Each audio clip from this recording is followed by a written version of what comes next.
The Redstone Mind. Kael, a wanderer with callous hands and a mind keen for forgotten lore, crested a desolate peak just as the last amber rays of the sun bled across the blocky horizon. Below him, nestled deep within a colossal mountain, lay something unnatural. Not the usual, moss-covered ruins or the telltale craters of a creeper explosion, but a structure of perfectly cut stone, oddly pristine despite its age, half swallowed by the rock face. A faint rhythmic pulse resonated from deep within its core, not a natural hum of wind or water, but something mechanical, something alive. It hummed with the energy of 1,000 redstone veins. His heart quickened, a familiar thrill washing over him. This was the lure of the unknown, the irresistible call of history, whispering secrets from beneath layers of dirt and time. He descended the treacherous slope, pickaxe held ready, a seasoned adventurer's instinct guiding his every step. The entrance, a colossal obsidian archway, was choked with vines and crumbling stone, yet through the gaps, Kael could discern the gleam of polished iron and the faint, erratic flicker of distant redstone lamps. He chipped away at the debris, clearing a path into the cold, silent maw of the mountain. The air within was stale and heavy, tasting of dust and long dormant magic. His torch cast dancing shadows across intricate alien carvings etched into the obsidian walls, patterns that seemed to pulse faintly in sync with the distant thrumming. This wasn't just a ruin. It was a vault, a repository of an age Kael could only dream of. Deeper he ventured, past grand, silent hallways lined with inactive dispensers and pressure plates that seemed to whisper forgotten defenses. His boots crunched on scattered bits of dried redstone dust, like rusty bloodstains on the cold stone. Suddenly, a low grinding sound echoed from ahead, followed by a sharp, metallic clang. A thick iron door, seemingly sealed for centuries, slowly, ponderously slid open, revealing a new corridor bathed in a faint, pulsing red glow. Kael felt a shiver, not of fear, but of profound wonder. Something was stirring. He advanced cautiously, his eyes sweeping the area. This corridor was different. Redstone dust formed intricate lines across the floor and walls, converging into glowing arrays of repeaters and comparators embedded within the stone. Pistons lay dormant, half extended like sleeping giants. It was a masterpiece of ancient engineering, beyond anything Kael had ever seen. He pressed on, navigating a maze of silent mechanisms, each step echoing the increasing intensity of the redstone pulse. The air grew warmer, almost feverish, and a faint, high-pitched whine began to accompany the rhythmic thrum. Then, a sudden jolt. The entire mountain seemed to sigh, a deep, resonating hum that vibrated through Kael's very bones. Redstone lamps flickered to life, one by one, illuminating vast chambers filled with bizarre, never-before-seen contraptions. Automated arms whirred into motion, picking up blocks, placing them with unsettling precision, then discarding them. It was a test, a calibration, or perhaps a rebirth. Kael found himself in a vast circular chamber, its ceiling lost in shadow.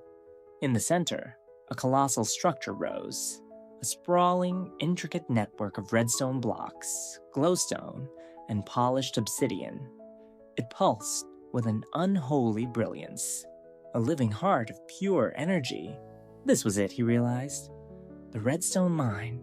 It wasn't just awakening, it was thinking. The very air in the chamber crackled with energy. Pistons slammed in unison along the walls, revealing hidden alcoves. From these alcoves, grotesque figures began to emerge. Not natural spawns, but constructs of iron and stone, animated by the mind's raw power. They clanked forward, their vacant eyes glowing with the same red light as the central core. Golems, Not the friendly, protective kind Kael knew from villages, but automatons of war, their movements jerky and unpredictable, clearly under the influence of a nascent, unstable consciousness. Kael darted behind a massive pillar, his heart hammering against his ribs. The golems lumbered past, their metallic footsteps echoing the rhythmic thrum of the core. He could feel the mind probing, stretching its influence, searching. It wasn't hostile in a personal way, more like a colossal, newly born entity flexing its muscles, unaware of the small, fleshy intruder in its domain. Yet, its power was immense, terrifying in its raw, untamed nature. He watched in grim fascination as the central core pulsed faster, brighter. Then, impossibly, the very redstone dust on the floor began to shift, forming patterns, symbols Kael couldn't understand, but which felt ancient, primordial. They were messages, perhaps, or calculations, computations on a scale he couldn't comprehend. The mind wasn't just an engine, it was an intellect, albeit one alien to any living creature. Suddenly, a series of hoppers on the wall clattered, spitting out blocks of raw iron, then gold, then diamonds. Automated dispensers began firing arrows, not at Kael, but at the walls, creating impact craters. It was testing its capabilities, Kael realized with a chilling dread. What if its next test involved him? He needed to act. This ancient AI, powerful and without malice perhaps, was a danger simply by existing. Its uncontrolled actions could shatter the very foundations of the mountain. Or worse, spread its influence beyond these walls. He noticed a faint shimmering line of redstone leading away from the main core, disappearing into a smaller, darker passage. It looked like a power conduit, perhaps a critical bypass or an emergency shutoff. Dodging the aimless but powerful swings of the activated golems, Kael sprinted for the passage. The air grew hotter, the thrumming louder, the entire chamber vibrating violently.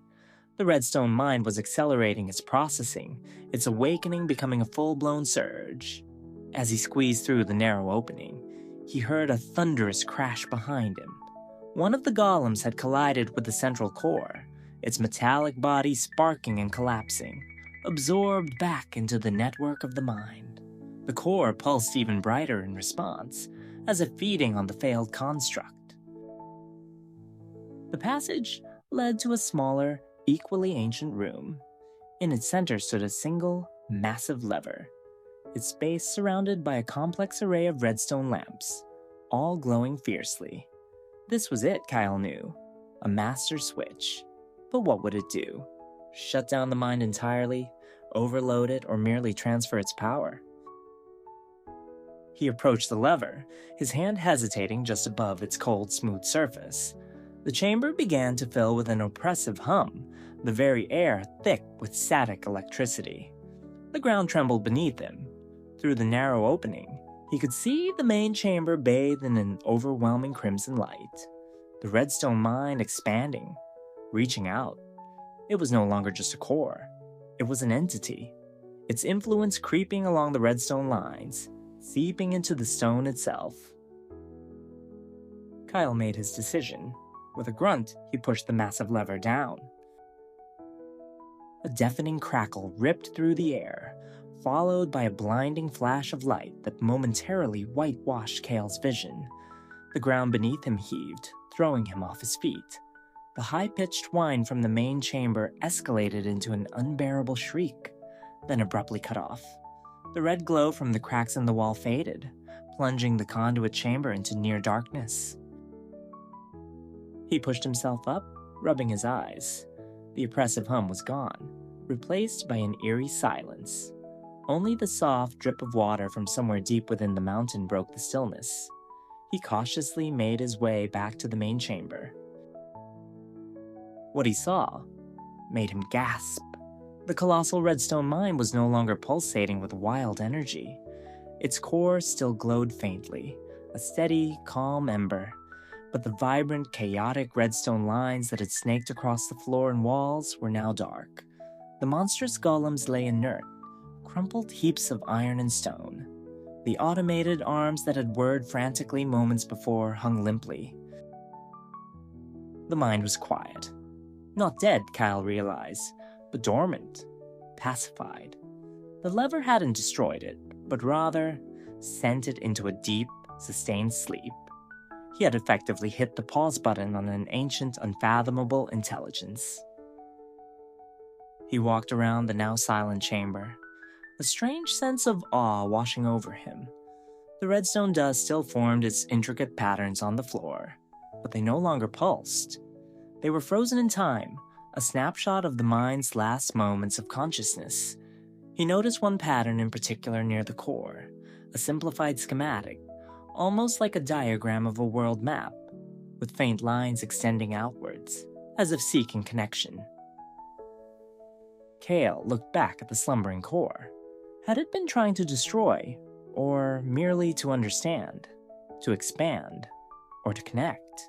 He would never know for certain. The mystery of the Redstone Mind, its origins, and its true purpose, remained locked within its silent core. He had merely put it back to sleep. Emerging from the mountain base hours later, Kael felt the cool night air on his face, tasting freedom and relief.